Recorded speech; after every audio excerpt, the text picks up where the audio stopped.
Hey guys, this is Tim Stout with the Learn to Earn podcast, episode 6. And today we're going to be talking about rocket fuel. Rocket Fuel is a book written by Gino Wickman, and today I have McKenzie Huddleston. she's the director of operations of Tim Stout and Associates. So she's like my right-hand man with the real estate business. So she'd be a perfect one to bring onto the podcast to discuss rocket fuel because it talks about the partnership that has to happen in most business to succeed at a high level. You have a couple examples of rocket fuel. Who are those? So the examples of like the visionary and integrator relationship that we'll get into is Walt and Roy Disney from Disney World, Henry Ford and James Couzens at Ford, and Ray Kroc and Fred Turner from McDonald's. Okay. The reason it's as important, especially with me and her, because of the visionary and integrator role. It's I'm the visionary. A visionary, they come on, they future cast, they see what they want, and they can plan things. But the integrator is the one that makes it happen. The integrator is usually the one behind the scenes. Like everybody's heard of Walt Disney, but who in the hell is Roy Disney? They've heard of Henry Ford, but they don't know who James Couzens is. They know who Ray Kroc is from McDonald's, but they don't know who Fred Turner is. So the visionary is the one who starts, who plants, who sees. But in my case, and I think a lot of visionary cases, I am not a detailed oriented person. I can get things done. I'm the shotgun guy. I can get it done fast. I can get it done effective, but the details are where I've always suffered. And I realized that early in the business, and that's when I hired McKenzie. And tell us about what your opinion of the visionary and integrator roles are. So I definitely see, especially with like our working relationship, I definitely see how it's important in a business to have that kind of relationship, because it's kind of like a yin and yang situation. It's like two very different personalities, but they work together to accomplish a goal. So you have your visionary, like you said, that is like the one who has like the ideas, and then the integrator is the one who just executes it. So I do think that it's a relationship that's very important in any business to, obtain like the goals that you have. I agree, and it takes teamwork, and it takes like a partnership to be able to succeed at a high level in business.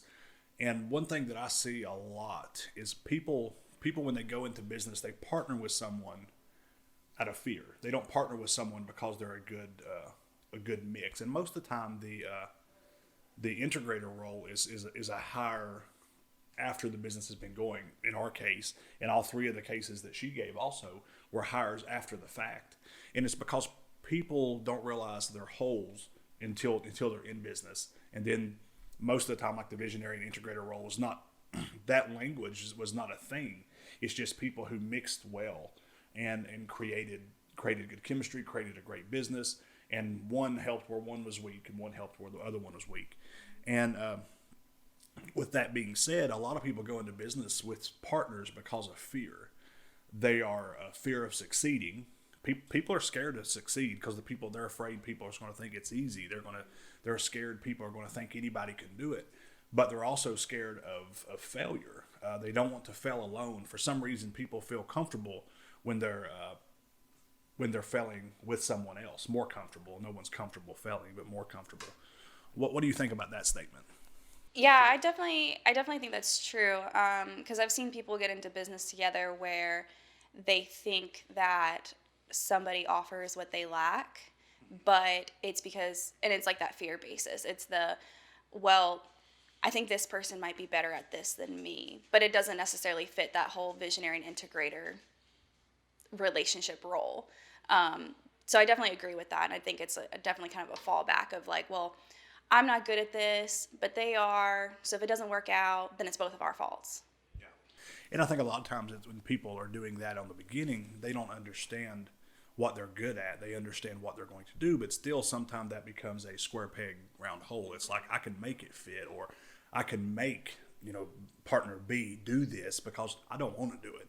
And a lot of people hire because of things they don't want to do. And it's one thing I've been very adamant when I'm coaching and I'm talking to people is you don't hire where you don't want to do it. You hire where you're weak.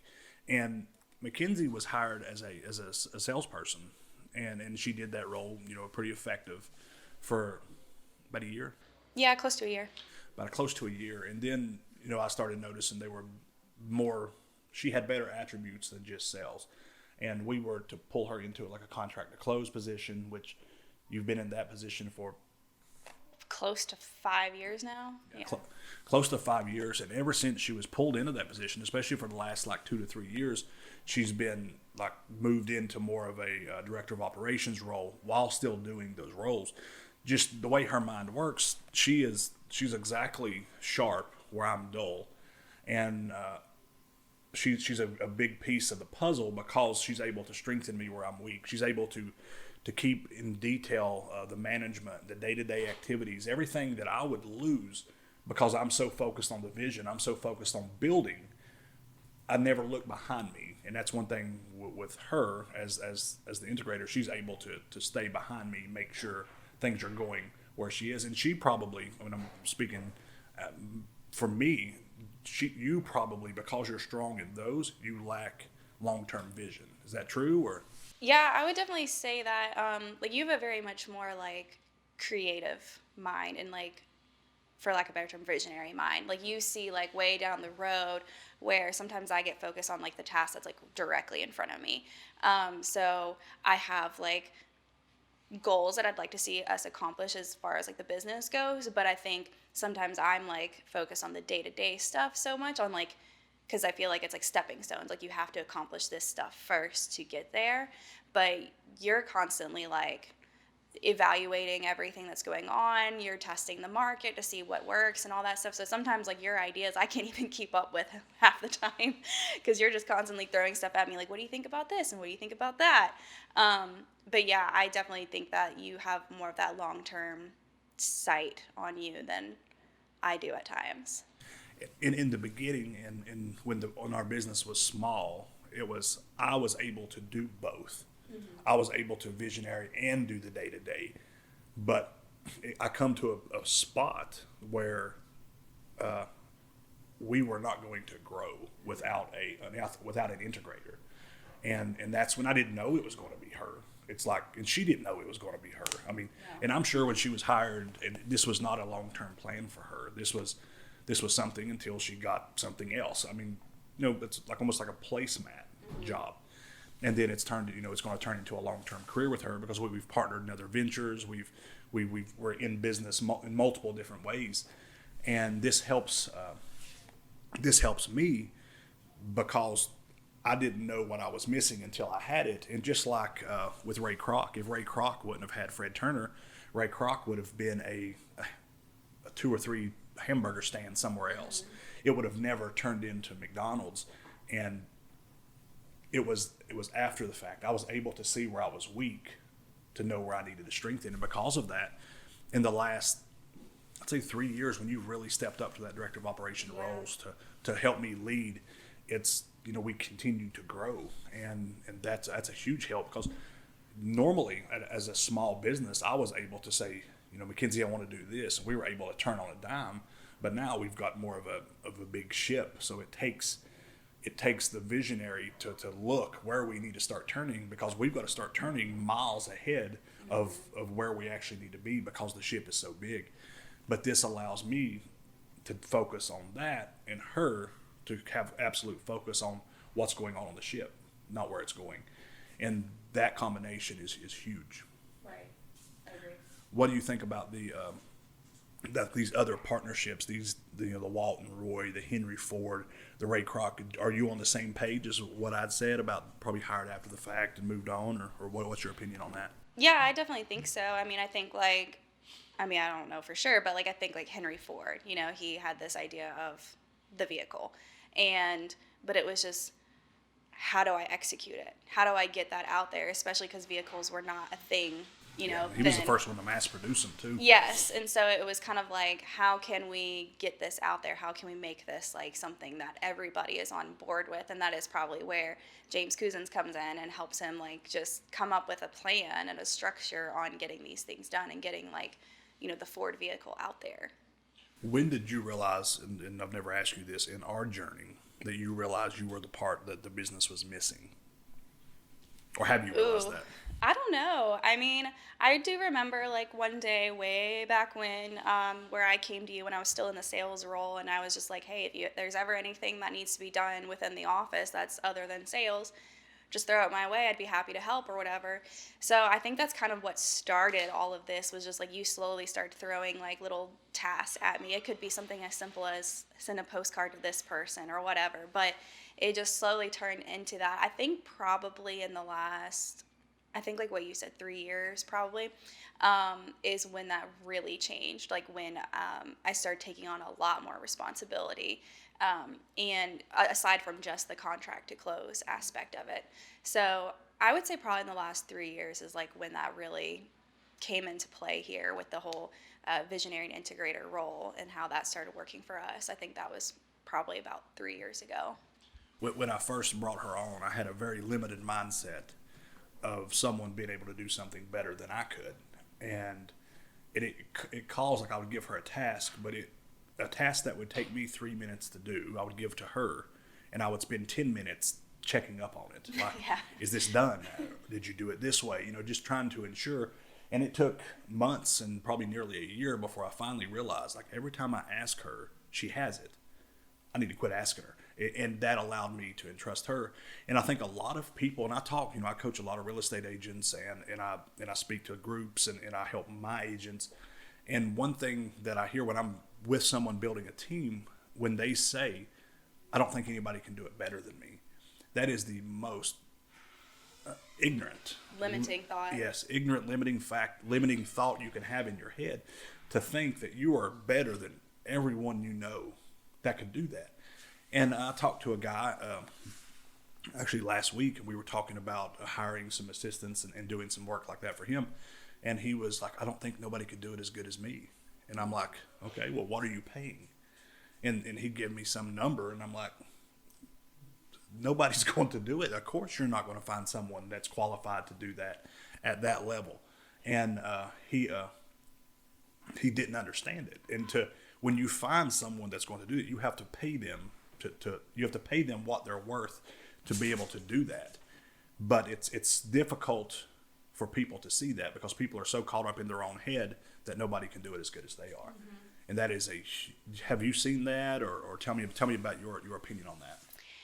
Yeah, I definitely see that in other businesses, or I've heard of it from other people, of like, well, that person just wouldn't let go of control. They wouldn't let me do my job effectively. How many times have you heard they wouldn't let loose of control, and you've heard about their businesses doubling and tripling and being big? Never. Never. Yeah, actually, one of my previous jobs, I had that same problem of, I had somebody who just wouldn't let me do my job that I was there to do, and it made things very, very difficult on me, and I ended up deciding that it was just best to part ways, because I was being limited on what I could do, and I felt like I couldn't effectively do my job for what I was being paid to do, and I didn't like that. It was kind of like a micromanaging situation of like, oh, you're not doing this right, or you're not doing that right. And not from like a constructive point of view, but of like well, I would do it this way, and never open to different options or different ideas. And then like after I left, it took them 2 years to fill that position. So, it is a very limiting thought when somebody thinks like they can do it better. Because it's not going to happen, because you'll very rarely see somebody scale a huge business alone. And if you do hear about it, you've not looked behind the curtain enough to find out there's somebody back there assisting them. And in all of my businesses and all of my ventures, I have integrators, because of the hire of McKenzie. I was able to realize the importance of having someone that could see that. My real estate business in Tennessee, I have integrators there. Started off with Ariel. She was my right hand man. She was the McKenzie up there. And then once that business got built, then I moved Matt McCrory into the visionary part of that business. So when you're looking at partnering with business, because this is all Rocket Fuel is about, is how to create bigger business, scalable business, is when you are looking to grow, you don't partner with ideas, you partner with people. It's if McKenzie come to me and tell me she wanted to start a goat farm, whatever she wanted to start. I would want to partner with her because I know who she is and what she's about. She don't clock out at 5 o'clock. She don't work from 9 to 5 and then she goes away. She makes sure every task is done. And that's not something that you're able to train. That's who she is. That's how she was brought up to be. And it's really important that you partner with people like that, because if you have someone who is just that task oriented, like it's going to, if they're going to get tasks done on their schedule, not a timed schedule, that's going to exponentially grow your business. Mm-hmm. I have a hard time like clocking out. And I do too. And that's one reason I wanted to get in sales, is because I always say the story, I was the hardest worker in the room, and it didn't matter what I was doing. If I was working in a factory in Tennessee, or if I was managing a juvenile detention center, whatever I was doing, I wanted to be the best at it. And that allowed me never to clock out. I wanted to be available. I wanted to know. I wanted to study. And the 10 people working on the assembly lines beside of me, they can't help. That's who I am. And I couldn't help it either. I'm the person that's never going to be satisfied. If I ever end up with $1 billion, my goal in life will be to turn it to 2. Like, how do I do that? Like, I will never be satisfied. And that is as big as a gift that is, that's also rough. Mm-hmm. So I've got friends back home that go clock out at 3 o'clock every day, and they go home, watch TV, and drink a beer, and they're super satisfied. Mm-hmm. And that's a feeling I don't think I'll ever have. Right. Yeah, I've had that conversation with a lot of people of like, you know, you'll be out doing things or on a trip or something, and you just can't shut off. Like you're still working, you're still doing your business, because it has to be done, first of all, but also because it's just in us, I think. And it's not work. A lot of people don't understand that. Yeah. This is who I am. I'm building, I'm growing. This is going to put my future where I need it to be. Mm-hmm. And a lot of people don't understand that. You have any closing statements about Rocket Fuel? No, I just think that this whole book like perfectly describes the working relationship that we have. There were certain times when they were describing like what a visionary was, or like certain characteristics, and same thing with the integrator, and I would just like kind of laugh because I felt like it accurately described one of us, like the integrator stuff. There were some things that made me laugh because I was like, okay, now I feel validated that these thoughts in my head aren't just thoughts in my head, that they're not made up. And then there were certain things about the visionary that made me chuckle too, because I was like, yep, that describes Tim to a T. That's him. Yep, that's him.